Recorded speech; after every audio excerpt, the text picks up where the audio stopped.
Hello, and welcome to the Katie Halper Show. It is January 20th, and I am Katie Halper, and I'm here with Gabe Pacheco. That's right. I'm right here. He's right here. That's right. Present. Gabe, of course, is a hilarious comedian. He has a show called Funhouse Comedy. Funhouse Comedy. Which you can see tonight. We just moved it to Pete's Candy Store in the heart of Williamsburg, Brooklyn. And, of course, I'm always joined by Engineer-in-Chief Reggie Johnson. Please. Hey, guys. Hi, guys. And we're here every Wednesday at 6 p.m. to 7 p.m., as you probably know, on WBAI. We started a little bit non-profit-y late, maybe like 6:15. Oh, yeah. I'm just here non-profit late. No big deal. Non-profit time. NPL and NBD, hashtag NBD. We have a great show for you guys coming up today. Such a great show. Ready for this? We are going to be talking to Greg Grandin, the historian and professor of Latin American history at NYU, and he's going to take us on a virtual journey to Central America, a land of unparalleled beauty and astonishing U.S.-supported death squads, violence, and instability. Yes, beautiful, right? Yes, a land that has both sunshine and shadows. Exactly. And then we're going to be talking to reporter Bill Conroy about the war on drugs and why the United States media is hating so much on Sean Penn for interviewing El Chapo. Could it be Penn envy? All right, wow. That's good, right? That's actually Bill Conroy came up with that. So, you're being genuine. It is clever, right? No, he liked it. Reggie likes it. I liked it. I'm a big fan of puns. I thought you liked it too. Yeah, so, just to set up why we're talking about Central America in the first place, is it just because Marco Rubio and Ted Cruz are competing for the title for the most immigrant-bashing son of a Cuban immigrant ever? That's relevant. That's part of it. So are they self-hating? What is the deal? No, they just want votes from the base, so it's red meat. Are we talking about this just because we have such serious, nuanced thinkers like Donald Trump offering very practical immigration reform policies like banning Muslims? Yeah. That's part of it. That's part of it. Well, I mean, he's talking about building giant walls, too. Giant walls, Muslim-proof Mexican-built walls is what he wants to do. Doubly exotic. Keep out Mexicans and Muslims at the same time. That's impressive. Most walls can't do that. They focus on one group that they are trying to keep out. But Donald Trump can build it. If he can't do it, nobody can. Another reason we're talking about immigration is because the Supreme Court is going to rule on whether Obama can give people amnesty. I probably shouldn't use that word. With his executive orders? Yeah. Gabe and I, as you can tell, are using very specific language because we both have law degrees and Latin American history immigration specialties. But we're still going to talk to someone who knows even more about it. Greg Grandin, the historian and professor of Latin American history at NYU. Hi. Thank you so much for joining us. Thanks for having me. And Greg Grandin, of course, is the author of many books, including Empire's Workshop, Latin America, the United States, and the Rise of New Imperialism. And he writes for The Nation. And he's also written a book on Henry Kissinger. We're big fans of Henry Kissinger. He's a big follower of the show. We really like Henry Kissinger. Henry Kissinger, did he date a lot of journalists? Wasn't that his thing? Did he? Power is That was his thing, yeah. Okay. Is that how he got to you, Greg Grandin? Yes, on the record? Exactly. He came up to me. Strange bedfellows. Strange bedfellows, right. We're really excited to have you on because you know so much about Central America, Latin America in general. You also make really great connections to today's politics. We wanted to talk to you because 2 weeks ago, we were talking about gun violence and Obama's executive order. And my co-host, Gabe Pacheco. I don't want to put you on the spot. I can also paraphrase what you said. What did I say? It was 2 weeks ago. You know what? Because sometimes the brilliance, I was struck by it because it was from you. Yeah. For you, it's just nothing. For me, I caught it. It stayed with me. And basically what you said was, it's great that Obama shed a tear for children that died last year at Sandy Hook, but he's also at the same time sending children who are still alive with their families back to Central America, where they will be greeted by gun violence and other types of violence. To be fodder for MS-13. To certain death or at least trauma. So we have this moment to feel good and see him as sort of a compassionate leader and a hero, but he's why is he doing tearing that? families Anyone away know? from safety. That was your point, Gabe. Yes. And it was a little, you had some words. You went there. You were critical of Obama, as it's your right to be. We want to talk to you, Greg, about Obama's record on immigration and also the relationship between U.S. policy vis-a-vis Central America and the immigration refugee crisis, if one can call it that.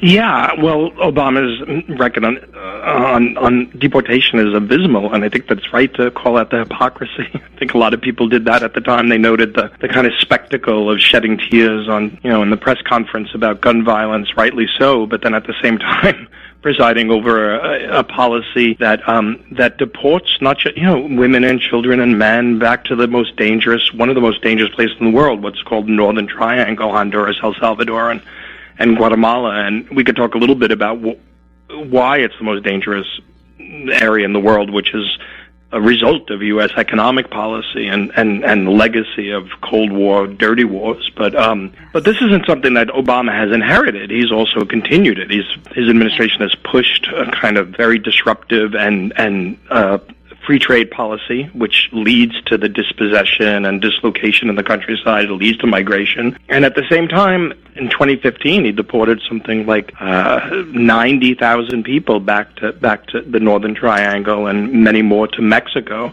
So in some ways, this policy that was announced right before Christmas and executed right after New Year's of stepping up the deportations. The Washington Post had a story about raids. Most deportations take place in the middle of the night, 4 a.m. You got to knock on your door. 1,000 Guatemalans have been sent back, hundreds of Salvadorans.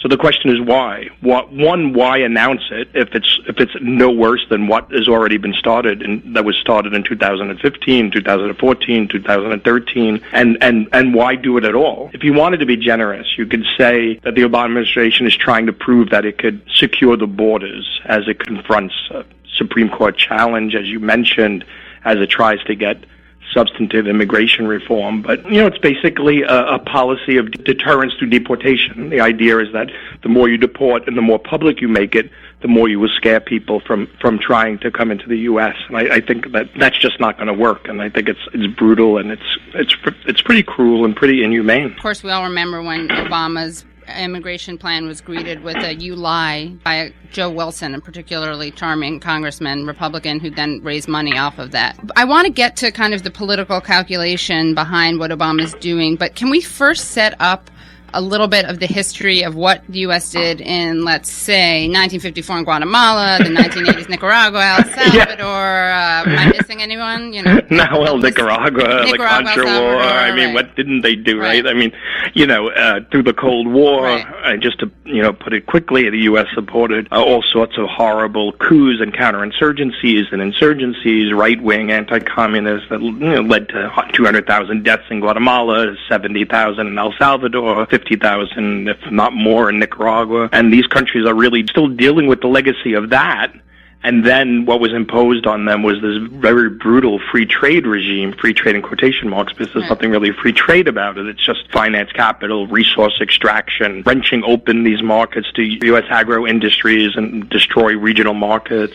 So this really began in full under Clinton, right? The promotion of NAFTA and the militarization of the border went hand in hand. The Clinton administration, and Rahm Emanuel in particular, were very clear that if you're going to push free trade, you also had to start clamping down on the border, because free trade, NAFTA, was going to produce this influx of dispossessed people, and that's exactly what it did. So Obama inherited that disastrous policy, but he's continued it. The ambassador to El Salvador in 2013 basically threatened to withhold developmental aid if Salvador didn't pass a law that opened up government services to private investment. And so Salvador capitulated. The Central American Colombia Free Trade Agreement, these were all passed under Obama and continued. So that's structural adjustment? Structural adjustment, really kind of opening up the economy, doing away with anything that could protect local industries and manufacturing, local agriculture, against the very capital-intensive U.S. agro industry. It can't compete against it, obviously.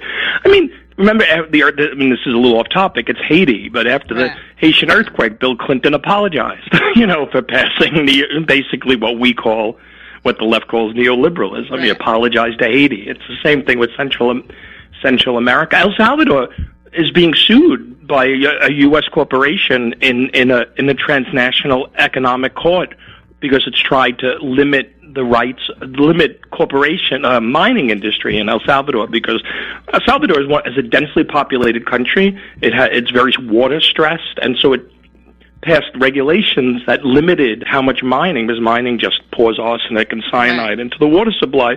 And so Salvador is being pressured heavily by U.S. corporations using U.S. free trade treaties to basically abrogate those laws. So all of these things create the conditions for the push factors. The other thing is the gangs and the violence in these regions.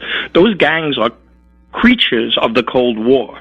The reason why there's no gangs in Nicaragua is because Nicaraguans who fled the Sandinista government were treated not quite as good as the Cubans were, or are to this day, but they were treated better than the Salvadorans and Guatemalans were.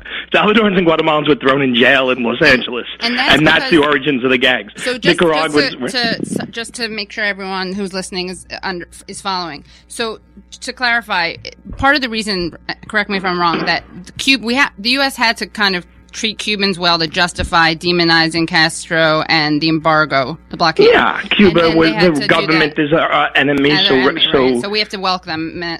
So the migrants are treated as political refugees. If he's so bad, then we can't turn them back to him. And the same thing happened in the 80s in Central America when Nicaraguans were treated as because we were opposed, because the Reagan administration was opposed to the Sandinista government. So Nicaraguans were treated as political refugees, and so they weren't.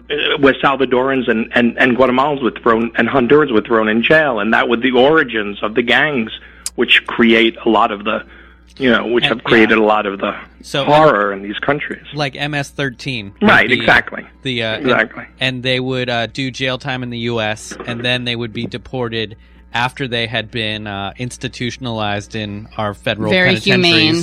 Right, exactly. And they would go back and then transmit the gang culture that they learned in the United States back to the villages that they came from. Wonderful anthropological process of and another source of the violence is the drug war, the militarization of the drug war. Clinton's Plan Colombia, which basically telegraphed the violence that was concentrated in Colombia up through Central America and Mexico. I know you're going to have Bill Conrad talking about El Chapo in Mexico, and he can pick this up. But, so all of these things... By the way, it's too bad that El Salvador didn't come to Flint, Michigan. They could have organized against the water poisoning happening there. I know. Yeah. Well, or Rahm Emanuel as a mayor of Chicago. I mean, Rahm Emanuel, pushed through NAFTA to push through the militarization of the border, and so now he's, talk about the chickens coming home to roost. Right. So when you talk, just to speak on this, the large change most recently in the instability in Central America is NAFTA. So NAFTA is a kind of code word for a broader array of free trade treaties. There's the Central American Free Trade Agreement. There's the Colombian Free Trade Agreement. There's what will be the Obama administration's push for the Trans-Pacific Partnership. All of these things are devastating, and they have been devastating, and it's an ongoing. So the point is that the violence in these countries and the economic poverty in these countries is a result of U.S. policy, not in spite of U.S. policy. Right. My question about U.S. policy then is let's say just going back to the Clinton administration's era, moving forward, has there been any sort of difference in policy, be it a Democrat in office or a Republican in office? Good question, Gabriel. Not at all. Not when it comes to free trade. No. Right. So the Iran-Contras would not have happened maybe under Democrat. Right. But Iran-Contra. But the economic policy. The economic stuff. And it was Clinton who passed Plan Colombia, which began the post-Cold War militarization of crime, and that has metastasized into things like Plan Central America. There's been all sorts of security initiatives that the U.S. in 2014, in response to the first spike in child migrants crisis back in 2013, 2014, Washington began pushing Mexico. The Times reported on this a few months ago to stop migrants there, and Mexico has sent back. So the U.S. has deported about 90,000 Central Americans in 2015. Mexico deported 200,000 Central Americans back to Central America. That's kind of like the front line in this new crisis. Yeah, there's a movie, Sin Nombre, that follows the Guatemalans, I believe, at the border with Mexico, and then trying to take a train all the way up to get to California. Yeah, and one of the most chilling things in that New York Times report was that Mexico is lowering the bridges on the train tracks. Oh my God! So the people, so if when those trains pass overnight, they literally sweep people off the train and kill them. People, God. So, I mean, it's that level of brutality we're talking about. So people are trying to are on top of the train or hanging onto the train? Yeah, one of the famous, it's this famous image that the right likes to traffic in of these trains that come up from Chiapas and that come up from southern Mexico and the migrants, undocumented migrants who ride on top of it. So they've been lowering the bridges. So when we look at the current conditions in Central America, let's say Guatemala, El Salvador, and Nicaragua, is it very similar, or are there different dynamics when it comes to the violence and the instability? Well, like I said, Nicaragua has a different dynamic. I mean, the legacy of the Sandinistas and the current manifestation of the Sandinistas with Daniel Ortega we could talk about, but the fact is that the Sandinistas have a different policing model, much more community policing. That gangs are not really a major. That's this kind of large-scale transnational gangs, MS-13 and Maoist Salvatrucha and all of that stuff. It's not a major presence in Nicaragua, and I think that's the legacy of the Sandinista revolution. I mean, it's complicated, but so community-based policing sounds like something the United States could. Yeah. Between that and the water, we have a lot to learn from Central America. And I just want to make sure that listeners all know that, about our colorful and really consistently helpful interventions in this area. So just going through the history, it would take too long to go all the way to the beginning, but let's just start in Guatemala in 1954 when the CIA and Eisenhower administration support a coup overthrowing the democratically elected president, social democratic president. That leads to a nearly 4-decade civil war that leaves 200,000 dead. Right. In El Salvador, the U.S. supports right-wing death squad counterinsurgency against the leftist insurgency in the 1980s. I mean, it was kicked off. It wasn't kicked off, but it's kind of symbolized by the murder of Oscar Romero, Archbishop of El Salvador. In Nicaragua, the Sandinistas win in 1979, the Sandinista Revolution, and the Reagan administration spends billions of dollars to destabilize the government through the support of the Contras, another murderous insurgency, and it goes all the way through. And the Obama administration ultimately legitimated the coup in Honduras in 2009. Right. So it's not. This isn't past history. It wasn't really a coup. They only kidnapped the president in his pajamas and put him on a plane. So maybe that's democratic. The democratic process working. Unclear. Now, what damage did it do for the Obama administration not to claim that as a coup, or not to kind of denounce it as a coup? Well, it didn't do any. I mean, the political consequences. I mean, there's not a lot of political cost of supporting horrible policies in Central America. Unfortunately, this isn't the Middle East, right? There's not this is the difference between the Middle East and Central America and most of the rest of the world, or Southeast Asia. The U.S. could pursue policies that result in genocide and crimes against humanity, but doesn't really. There's blowback, but not the kind of blowback that happens in the U.S. The Middle East is what qualitatively changes foreign policy. But in terms of how, I think I wasn't clear in my question, although you just raised an interesting point that I want to talk more about. But in terms of what the U.S. could have done, had the U.S. declared it a coup, what would that have done? Well, remember, Hugo Chavez was still alive, so the Obama administration was getting a lot of pushback against the right for. There's a lot of equation of Obama with Hugo Chavez, and the coup in Honduras kind of galvanized the Latino right in New Orleans and in Florida. That was based around Cuban exiles. Right. So the Obama administration made a decision that it wasn't worth. They did call it a coup at first, and they did in the first couple of weeks come out fairly strongly against it. But then they just led by Hillary Clinton, actually, was Secretary of State. They just backpedaled to the point where they wound up legitimating the coup and legitimating the regime that emerged out of it. And also, we forgot to mention, and this is so inconsiderate of us, but the School of the Americas, of course. Right. The School of the Americas is another. Basically, it was based in Panama for a long time. Then it was moved because of protest up to Fort Benning in Georgia, and it's the U.S. trains Latin American military people in a lot of different ways, in country, in a lot of different programs. But the School of the Americas became symbolic of the support of this, pretty much every death squatter and every person, every military guy who committed atrocities was trained, passed through the School of the Americas. It has a very impressive pedigree. Also, just recently, I think just this month, 18 people were arrested, 18 high-ranking officers in Guatemala were arrested for crimes against humanity and who had been trained at the School of the Americas. Yes, right? yes. So it's still working. I mean, that was I guess 20 years ago that they committed the crimes, but during the Civil War, there was still impunity.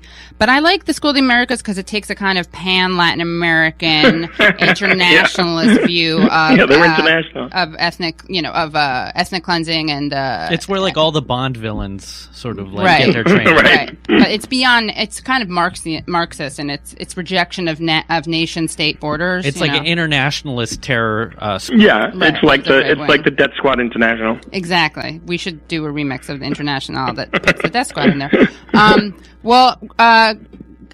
Question. So any difference among, I should say, Mark O'Malley, Hillary Clinton, and Bernie Sanders? Well, Clinton, yes. Clinton, if only because Clinton has been in the vanguard of pushing Colombia free trade in Central America. It was Clinton who organized the legitimation of the coup in Honduras. Clinton's ties in Colombia, which is a topic for another show, are deep and sordid and horrible. So yes, I think Martin O'Malley said something at the debate about this. He did. He actually, Central America and border and immigration came up within the last 10 minutes of the 2-hour debate. And that was during his closing statement. And Bernie Sanders, it's the trade-off. He kind of supports the military-industrial complex if he doesn't have to talk about it. He doesn't really. Light, though, right? But Hillary Clinton, I think, is really bad. So she'd be the worst. She has, she has, the Clinton Foundation in Colombia. And is a quite a sordid. So do you stand with your publishing with your publication, The Nation, in their endorsement of Bernie Sanders? Sure. Yeah. Okay. Of course, it can't be. We just got an on-the-record endorsement from Greg Grandin for Bernie Sanders. This is a game changer. Well, Greg, where can people find you online? GregGrandin.com, perhaps? No, I mean, no, not really. I mean, That's your pseudonym? I need more of an online presence. I have to get more of an online presence. But you're on Twitter? You're on the Twitters? Kind of, a little bit. But the Nation. The kind of Nation blog, which, And NYU classes, people can just stop by, maybe? And say hi. I'm opening up I'm making your class audit-friendly. Yeah, well... And we would love to have you back. Come in person next time. You've been great on the phone, and your books are great. When I used to teach Latin American history at Dalton, I ordered them, and that's Thanks, spreading the revolution to the ruling class elites, of which I am part because I went to Dalton, so it's fine. Got to get in from the inside. Thank you so much, and we'd love to have you back. And I'd love to be on. Thanks, and have a great week. Thank you so much. Thanks. Bye-bye. Bye.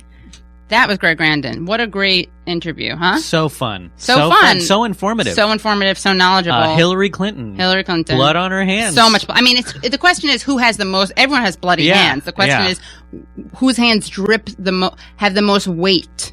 Are weighed down the most by the blood of Central Americans. I think that's really what it comes down to. Yeah. At the end of the day, that's basically what we should be weighing. Every United States government official who's had a hand in foreign policy. Right. Since the Monroe Doctrine. Yes. And starting with Monroe himself. He doesn't get off the hook. Not on the Katie Alver show. Not with Gabe Pacheco in the room. And speaking of getting off the hook, I don't know, let's get on the hook with Bill Conroy. Bill, are you there? Yeah, I am. Hi, Bill. Thank you so much for coming on. Bill Conroy is a reporter, independent investigative reporter. And he writes at places like Narco News and the Daily Beast, and he covers the drug war and law enforcement corruption and all sorts of other great things. And you can find him where, Bill, online? Just before we start, narconews.com. Okay, narconews.com. And you have a Twitter handle you want to share, or you want to stay in the closet like Greg Grandin did? No, I mean, it's at B Conroy 3, so it's not real memorable. All right. Well, now it will be. because it's been said uttered on the Katie Halper Show. It's all across the city, yeah. Exactly. Okay. And you're here with me, of course, and Gabe Pacheco, my co-host, and Reggie Johnson, the man in charge of the engineering, social engineering, too. And we are so happy to have you on the show to talk about the drug wars in general, but also this specific article you wrote that talks about what you describe as pen envy. The U.S. media's response and the Mexican authorities' response to Sean Penn's interview with the notorious Joaquin El Chapo Guzman. So, what is this pen envy of which you write? Well, essentially, the story, looks at two of the major claims that came out of the mainstream media. I would characterize it as an attack on the Penn and Del Castillo. They more or less jointly reported that story. Right. Kate Del, and who's an actress who was in touch with who I guess El Chapo was a fan of hers for her portrayal in a telenovela of a drug lord or drug lord's wife. I think she was a drug lord herself. That was so sexist of me to assume she had to be the wife of a drug lord. I apologize. He was like, I really like the realism that you bring to this role. Exactly, and the agency you bring to the female character. Yes, it really undoes the machismo that we've. Yeah, sorry. Next show we'll get into the actual telenovela analysis. Right. Yeah, and if people are familiar with that story, the two lines of attack was that Penn essentially, was not a journalist, and this was a horrible thing he did. Interviewing Chapo Guzman, who's a horrible criminal and all that, and he didn't, write in the story enough about how horrible he was, right. And that this was an insult to all the Mexican journalists that have died trying to cover the drug war. And then the other line of attack, which is the Mexican government, was essentially putting them under surveillance and then saying that the duo Penn and Del Castillo were responsible for the Mexican government tracking down El Chapo because of this interview they did somewhere in the mountains of Mexico, in the Golden Triangle region. And so the article kind of dissects those two claims and puts some sunshine on them and essentially, shows them to be bogus. On the side, the part where they accuse them of, not following journalistic practices and him, essentially representing an insult to all the Mexican journalists who take great risks, or even U.S. journalists. The reality is, I characterize what Penn was doing with the Rolling Stone article is essentially citizen journalism, right. which is outside the mainstream quote-unquote professional world of journalism. He actually didn't take any money for it. At least he said he didn't. Right. Whatever his motives were for doing the story, essentially is a first-person account of his journey and his attempts to get this interview and his journey down there and what happened, and it stays strictly to that. And just putting aside whether you like the story or not, right. always, any story you read, including mine, you're going to critique, and some people are going to hate them, and some people are going to love them, and there's going to be in between. But the point that somehow, that as a citizen journalist, he was, messing in an area and interfering with real journalist work. One of the things pointed out in the story is that there's worldwide in 2015, there were like 27 quote-unquote citizen journalists that were killed, murdered in the pursuit of stories. Mexico alone, that happens in Nuevo Laredo and Reynosa. In other words, it's not. So they're saying that real professional journalists are at risk, but people like you aren't. And you, Bill, are saying actually people like Sean Penn, or people without his celebrity, but people who are kind of outside the mainstream establishment media machine, are at risk and have been killed also. Right? Yeah, and in fact, probably in many cases, especially in Mexico, more so. If you're out, for a while, there was, in some of these areas where the press was completely blacked out because they literally were being killed, and then they were afraid, so there was no coverage. Individual citizens were going on Twitter or Facebook to try to get the word out about, developments in their region to help protect people. In other words, this is happening here, this is happening there, don't go there, that kind of thing. That's journalism, right? Right. I mean, that's what journalists do. And, that's what those people were murdered. There were like 6 of them murdered that were using social media to report the facts in the drug war that the quote-unquote professional media had backed away from. Right, and the irony is, of course, that they don't have the name recognition or the official, backing or protection, so lots of people don't even know about them to mention them.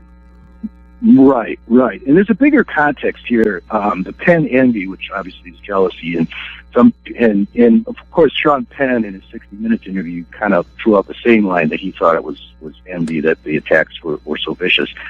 The way I'm looking at envy is more professional, and this is really true.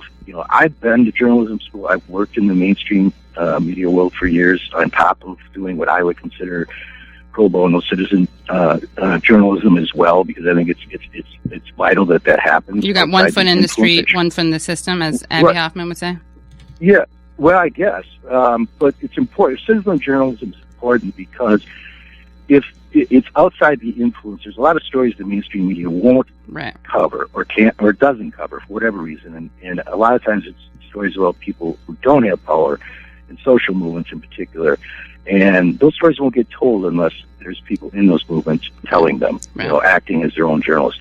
And there's also a thing about, journalism school, you're taught, there's actually a theory called gatekeeping theory. And the theory is that as a professional journalist, you are the gatekeeper for the information for the democracy. Wow. And that it has to go through journalists that have all this, and editors that have this knowledge and this great training, and that vet it so that the masses aren't somehow I didn't know that term was ever used positively. I thought it was always pejorative. That's fascinating. It sounds like the electoral college of information. Yeah. They're like, you are the evil, elitist, masses pacifying, placating, opiate. Mm-hmm. Yeah. Well, this theory developed prior to the internet, right? It's an older media theory. Right. And with the introduction of the internet and the rise of bloggers and the access to publishing, really across with very low cost of entry, the explosion of articles and news and information available, it's kind of become archaic. But people in the media, especially older people, I guess my age, probably still have a fondness to the idea that somehow they're special and they're the gatekeepers. So they went to school for this, they paid their dues, right? Yeah, and they got their student loan debt paid, and they deserve to be there. And these other interlopers coming in are literally, in many ways, are literally threatening their careers and their position and their power. I love the idea that Sean Penn should have confronted. I mean, it's so annoying to me when people say stuff like this. Like, it's kind of like when the president condemns a terrorist attack, like, or no. It reminds me of when what's his name, Seth Herzog. He and a bunch of other actors, Jewish and non-Jewish, came out to condemn Hamas. Thank you, because our country is so pro-Hamas, our government is so pro-Hamas. Someone has to cut through this pro-Hamas propaganda, right? If not us, then who? Right. If not now, then when? Like, where is the pro-El Chapo? What is this media narrative of El Chapo being good that comes from? What is Sean Penn perpetuating? So that's one thing. The other thing is, why would you be confrontational with someone who will then not answer your questions? It's like, do we not interview people who we disagree with? I understand that he had approved of the questions, but again, I find that because Sean Penn isn't presenting himself as this traditional journalist, he's doing what he calls experiential journalism. Probably something he calls, yeah. Okay, that's the big hypocrisy. Right. And I actually posted something on Facebook to a comment you got to one of your show sites that there's actually, if you go back, there's a 2003 article from the Poynter Institute, which is like the voice of mainstream media, right? Right. Where they talk about the fact that pre-publication review of articles is far more common in the professional mainstream world than people like to admit. It happens a lot. Judith Miller actually, did it as part of her, series on, the Iraq that got her in trouble. Right. But at the time she was doing it, no one said anything. Right. And, journalists all the time make deals. Right. They make deals all the time with what they'll ask. Sometimes they will send in their questions in advance. That happens. This stuff happens all the time. Right. I've done that to people. No, and it depends on. And I'm considered a very serious journalist. Yeah, and everyone has a different standard on it. And the really important thing is be transparent about what your standards are. And in that case, Rolling Stone could have not said anything, and nobody would know. Right. So, I also they told the readers. Right. I also don't think that there's any. Sorry. Well, yeah, as you mentioned, they told their readers. They didn't try to pass this as some kind of unfiltered and kind of pre-approved interview. But I always think so that is not a litmus test for being a journalist, is my point. Right, exactly. It just right. isn't, because these guys that are accusing him of that, that's why maybe the New York Times hasn't waited, because they got so much egg in their face from that. Right. But the Washington Post has, right? Well, so there you go. Well, so what today I posted an image of El Chapo. No, sorry, of Sean Penn talking with Charlie Rose. And this is true. Charlie Rose said to him, "Was it naive of you to believe that you could see El Chapo without somebody knowing about it?" And then Sean Penn said, "I assumed they knew about it, and I say so in the article." And I couldn't believe it, and I kind of cracked up and was frustrated at the same time, because to me that was such a clear example of how this guy, this Charlie Rose, this traditional, avuncular media figure, is going to tell Sean Penn what it's really like and question his journalism, blah, blah, blah, blah, blah. And then he outs himself as not even having read the article very carefully. And this is the basis of this entire interview with Sean Penn, is Sean Penn's interview with El Chapo. So couldn't he have at least pretended, gotten better cliff notes from his staff? I just thought it was ironic and funny.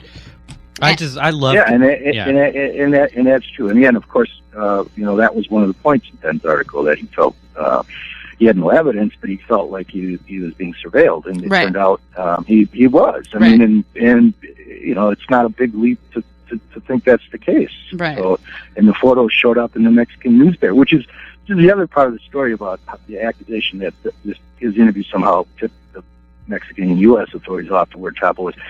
It's an open secret, at least in Mexico, where Chapo is. I mean, he's been on the run off and on since 2001. He always shows up in the same place in the Sinaloa-Durango border region, in the mountainous jungles there, which is the home base of the Sinaloa cartel, and for a good reason, because he's got anywhere from 100 to 300 man security detail and a fortress. The mountains are a great fortress for defense. So you'd have a bloodbath in there if you went after him. When they went after him in October of last year, after this interview, they essentially dislocated, by some estimates, up to 700 people in the area, because they were, they went in indiscriminately, raided these 13 communities in that region. Right. So in both times he's been captured recently, right, in the last 2 years, the most recent time, just this month, he was in a coastal community with hardly any of the security guards, if any. So I said in the article, the big takeaway here is that Chapo Guzman, if he's allowed to leave again, which who knows, when he books his vacations on the coast, shouldn't do so unless he can get enough rooms for his full security detail. And what I also don't, he should be a better vacation planner. He should use a better travel agent, Travelocity. But what I also don't understand is why would people be mad at Sean Penn if it turned out his story did tip people off? Wouldn't the Mexican authorities be grateful, or they're mad because they're embarrassed that he... Well, I don't think anyone's mad. Here's what I think's going on with that. I personally think, and it has this effect, regardless of what I think, it paints a target on... It's an attempt to take a target on Penn and Del Castillo's backs, because if the drug organization, the Sinaloa organization, believes Penn was complicit in the capture or the compromise of their organization anyway, then they very well might reach out and whack him. I don't. I know. I've seen Narcos. Yeah, and if you read Penn's article closely, which apparently these people haven't, in the government, he was in contact with Chapo after that raid in October. Right. So obviously, and he flew to Mexico City to try to make another connection, because they had promised to do a re-meet to get a more in-depth sit-down interview. So, it was pretty clear to me that if neither Penn nor Guzman were blaming each other based on what Penn wrote for that raid, that it's pretty apparent Chapo knows he was under surveillance prior to that. You know what I mean? And he was. It's just the case. Thank you so much, Bill, for joining us. We're out of time, but we'll have to get you on again. Come to New York. Fly to New York. Come in for the whole show. We'll talk more about the drug war. Really appreciate it. Yeah, thank you so much. You're fun to talk to and funny to listen to. Thank you. Thanks. Come back on. Keep listening. See you guys next week at 6 p.m. As always, Wednesday, 6 p.m. on WBAI 99.5 FM. Thanks for listening.